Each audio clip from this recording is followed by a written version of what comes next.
নমস্কার বন্ধুরা, আজকে আমি রান্না করব মাশরুম শরীরের জন্য অনেক উপকারী একটি খাবার, আর খেতেও কিন্তু লাগে দুর্দান্ত। তো চলো কিভাবে রান্না করতে হবে আমরা শিখে নিই। আজকে রান্নার রেসিপির পর্ব হচ্ছে মাশরুম রেসিপি।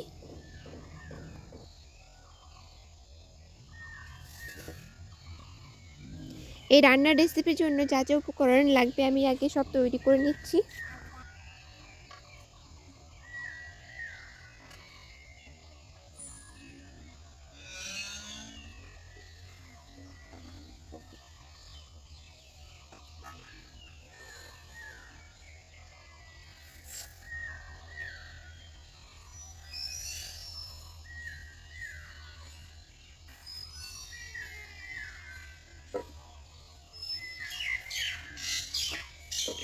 তো আমি প্রথমে আলু, মশলা এগুলো সব তৈরি করে নিলাম। মশলার মধ্যে এখন আপাতত টমেটো আর পেঁয়াজটা মিক্সারের বাটিতে বেটে নেব।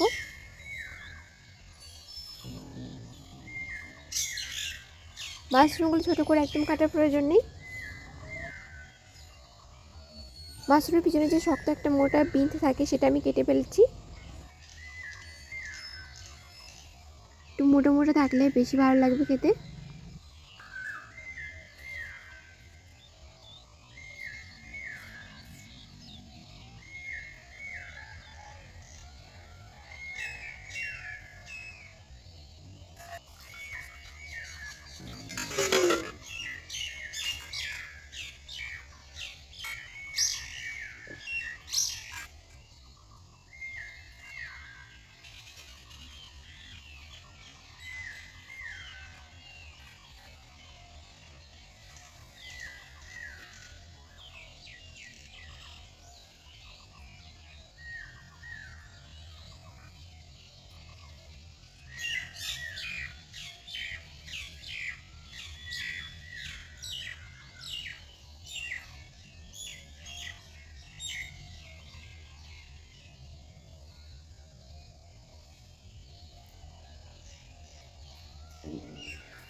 তো চলো, সব উপকরণগুলো মোটামুটি তৈরি।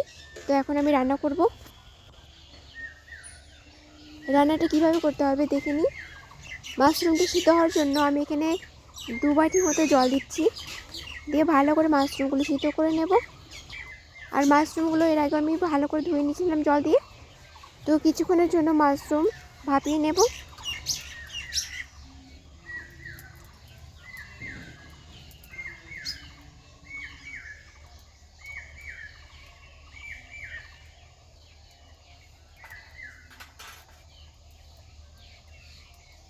ঢাকা দিয়ে রাখবো 2 থেকে 3 মিনিটের জন্য। ঢাকা দিয়ে রেখে ঢাকা খুলে নেব। আমি একটা গামলাতে নামিয়ে নিচ্ছি।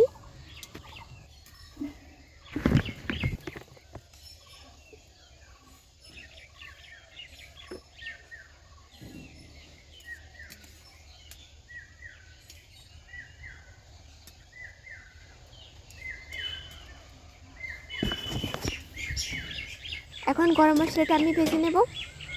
এই গরম মশলার মধ্যে আছে 2টো দারচিনি, 2টো এলাচ আর 1টা লবঙ্গ। তো এটাকে আমি প্রথমে ভেজে নিচ্ছি। গরম মশলাটা ভেজে রান্নার গুঁড়ো করে দিলে খুব সুন্দর ঘ্রাণ বার হয়।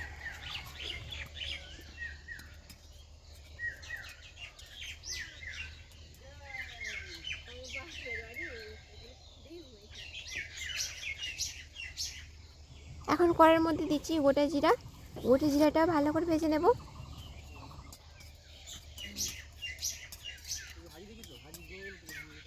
ভাজা হয়ে গেলে নামিয়ে নিয়েছি। আর কড়াইয়ের মধ্যে দিয়ে দিচ্ছি তেল।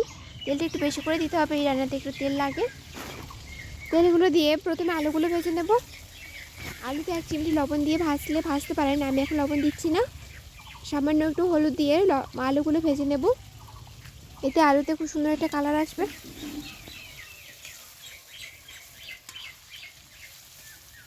আঁচ কম দিয়ে আলুগুলো ভেজে নিচ্ছি। আলুগুলো ভাজতে থাকুক, ততক্ষণে আরও কিছু মশলা বাকি আছে, সেগুলো বেটে নিই শিলেতে। তো প্রথমে গোটা জিরা আর গরম মশলাটা বেটে নেব জল দিয়ে।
এবারে আদা রসুনটা বেটে নিচ্ছি।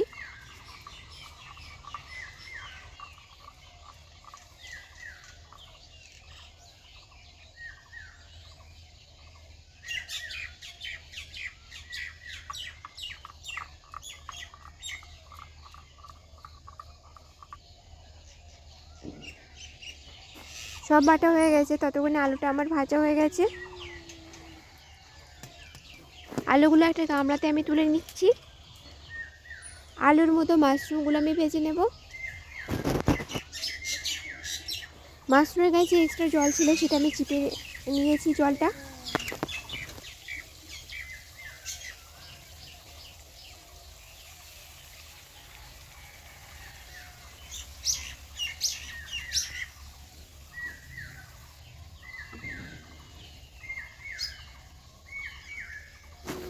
এখন এর মধ্যে দিয়ে দিচ্ছি হলুদ। হলুদ দিয়ে মাশরুমগুলো ভেজে নেব।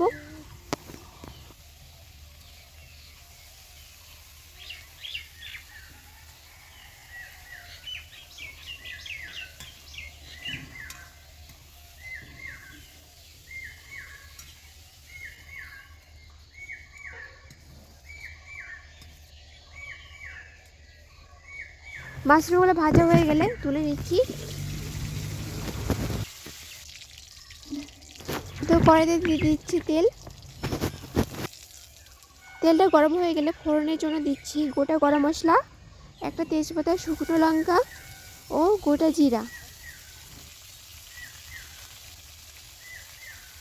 ফোড়ন দিয়ে একটা সেন্ট বার হলে এর মধ্যে দিয়ে দিচ্ছি পেঁয়াজ। পেঁয়াজের সাথে লঙ্কা বাটাও আছে। তেলের সাথে ভালো করে ভেজে নেব।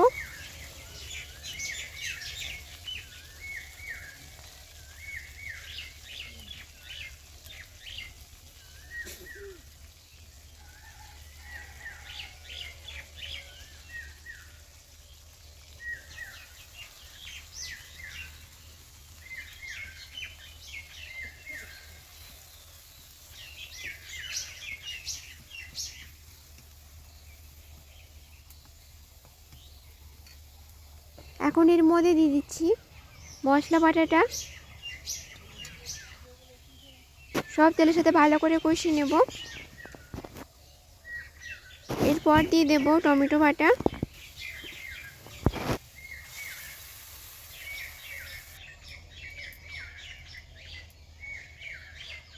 ও পরিমাণ মতো লবণ আর হলুদ দিয়ে মশলাটা তেলের সাথে ভালো করে কষিয়ে নেব।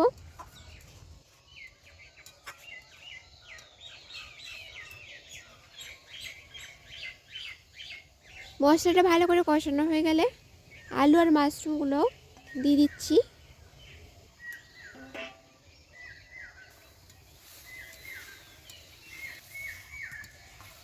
যেহেতু মাশরুমে আর আলুতে লবণ দেওয়া ছিল না, তাই আমি ভালো করে কষিয়ে নিচ্ছি মশলার সাথে।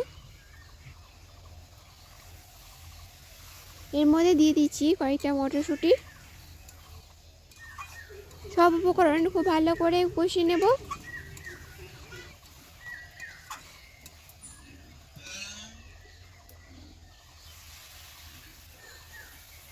আর ভালো করে কষানো হয়ে গেলে এর মধ্যে দেব জল।